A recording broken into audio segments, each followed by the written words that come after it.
कर्ण का जीवन परिचय। कर्ण को अपने दान और शौर्य के लिए जाना जाता है। उनके जन्म की कहानी भी बहुत रोचक है।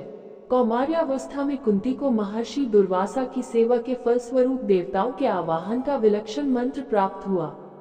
मंत्र शक्ति के परीक्षण के लिए कुंती ने भगवान सूर्य का आवाहन किया और कौमार्यावस्था में ही कुंती के द्वारा एक दिव्य बालक की उत्पत्ति हुई। लोकापवाद के भय से जन्म से ही कवच कुंडलधारी इस यशस्वी बालक को काष्ठ पेटिका में सुरक्षित करके कुंती ने गंगा नदी में प्रवाहित कर दिया। वो पेटिका अधीर्त नाम के सूत और उसकी पत्नी राधा को मिली। पेटिका में सुंदर बालक देखकर सूत दंपति को विशेष प्रसन्नता हुई। उन्होंने उस बालक को पाल पोसकर बड़ा किया और उसका नाम कर्ण रखा। इसीलिए दानवीर कर्ण को सूतपुत्र, राधे आदि नामों भी पुकारते थे। आगे चलकर महारथी कर्ण अर्जुन के समान महान धनुर्धर हुए। दुर्योधन ने उन्हें अपना मित्र बना लिया तथा देश का राज्य भी प्रदान किया। अंगराज कर्ण के बल पर दुर्योधन ने पांडवों के प्रति अपने वैरभाव को अंत तक शांत न होने दिया। वे कर्ण पर सर्वाधिक विश्वास करते थे। महान वीर के साथ वे तपस्वी, उदार और महादानी थे। वे नित्य प्रातः काल गंगा में खड़े होकर मंत्र जप करते थे। कर्ण ने अपने जीवन काल में किसी भी याचक को निराश नहीं किया। प्रत्येक याचक को दान मान से संतुष्ट करना उनके जीवन का प्रमुख व्रत था। महाभारत के रचयिता महर्षि व्यास के अनुसार दानवीर कर्ण ने कवच और कुंडल पहने ही जन्म लिया था। जब तक उनके पास कवच कुंडल रहते तब तक उनकी मृत्यु नहीं हो सकती थी। इसीलिए अपने अंश से उत्पन्न अर्जुन की प्राणरक्षा के लिए इंद्र ब्राह्मण वेश में महादानी एवं महावीर कर्ण से कवच और कुंडल की याचना करने के लिए गए। उन्होंने ब्राह्मण वेशधारी इंद्र को पहचान लिया, किंतु अपने व्रत की रक्षा के लिए उन्होंने निसंकोच अपना कवच कुंडल दे दिया।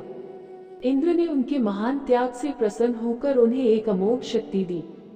महारथी अर्जुन की रक्षा करने के लिए भगवान श्री कृष्ण ने उस शक्ति का प्रयोग घटोत्कच पर करवा दिया, जिससे घटोत्कच मारा गया। कर्ण महान कृतज्ञ तथा महाभारत युद्ध के अद्भुत वीर थे। दुर्योधन को किसी भी अवस्था में न छोड़ना उनके मित्र धर्म के पालन तथा कृतज्ञता का अनुपम उदाहरण है।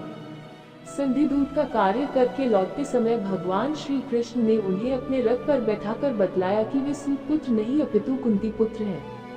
यदि वे दुर्योधन का साथ छोड़कर पांडव पक्ष में आ जाएं तो राज्य के उत्तराधिकारी वही होंगे। इस पर कर्ण ने कहा, माधव, पांडव पक्ष में आप हैं, अतः अंतिम विजय पांडवों की होगी, किंतु दुर्योधन ने मुझे मित्र का सम्मान दिया है, इसलिए मैं उसे कदापि नहीं छोड़ सकता। महाभारत का कर्ण पर्व वनराज की गाथा सुनाता है।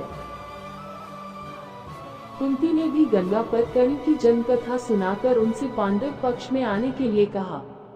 कर्ण ने वहां भी अपनी असमर्थता व्यक्त की, किंतु इतना वचन अवश्य दिया कि पांडव 5 ही रहेंगे। मैं अर्जुन के सिवा युधिष्ठिर और भीम आदि तुम्हारे किसी और पुत्र का वध नहीं करूंगा। इस वचन का पालन उन्होंने अंत तक किया। महाभारत के युद्ध में उन्होंने 2 दिन तक कौरव पक्ष का सेनापति रहकर अद्भुत पराक्रम दिखाया। अंत में ब्राह्मण के शाप से उनके रथ का पहिया भूमि में धंस गया, जिसे निकालने के लिए वे भूमि पर उतरे। उसी समय श्री कृष्ण जी की प्रेरणा से अर्जुन ने उनका वध कर दिया। वे महादानी और अद्भुत वीर के रूप में अपनी अमर कीर्ति छोड़ गए। साथ ही दुर्योधन के पाप संबंध के कारण अब कीर्ति भी छोड़ गए। अन्य योद्धाओं के साथ मिलकर उन्होंने अन्याय से अर्जुन पुत्र अभिमन्यु का भी वध किया। उच्च कुल में उत्तम रजवीर्य के संयोग से उत्पन्न पुरुष कुसुम के परिणाम से कितना गिर जाता है, कर्ण इसके प्रत्यक्ष उदाहरण है। कर्ण का जीवन परिचय। कर्ण का जीवन परिचय पढ़कर इस बात की स्पष्टता हो जाती है कि वे महाभारत के एक महत्वपूर्ण किरदार होने के साथ साथ एक निपुण योद्धा भी थे। वैसे तो वे कुंती पुत्र थे और पांडवों में सबसे बड़े भाई थे, परंतु बचपन में ही मां के द्वारा त्याग देने की वजह से उन्हें इसका अधिकार नहीं मिला था। महाभारत ग्रंथ के अनुसार कर्ण का नाम सर्वश्रेष्ठ धनुर्धारियों में सम्मिलित था। ये भगवान परशुराम के सबसे विशिष्ट शिष्य थे। परशुराम ने कर्ण को त्रिलोक में सबसे सर्वश्रेष्ठ मानकर अपने सभी अस्त्र शस्त्र उन्हें दे दिए थे। कर्ण का जीवन परिचय बेहद चुनौतियों और संघर्ष से भरा हुआ था। उनके महान व्यक्तित्व के बावजूद भी किन्हीं वजहों और परिस्थितियों के कारण उन्हें कई श्राप मिले थे। इनको मिले श्रापों के परिणाम भी विध्वंसकारी हुए थे। कर्ण की मृत्यु के कारक। कर्ण के शरीर में जन्म से ही कवच और कुंडल चिपके होने की वजह से उन्हें मारना बहुत मुश्किल था। ये कवच और कुंडल उनके सुरक्षा कवच के रूप में कार्य करते थे। इसलिए उनकी मृत्यु के पीछे एक नहीं बल्कि कई कारक जिम्मेदार हैं, जो इस प्रकार हैं। कर्ण की मृत्यु के सबसे पहले कारण ऋषि दुर्वासा हैं।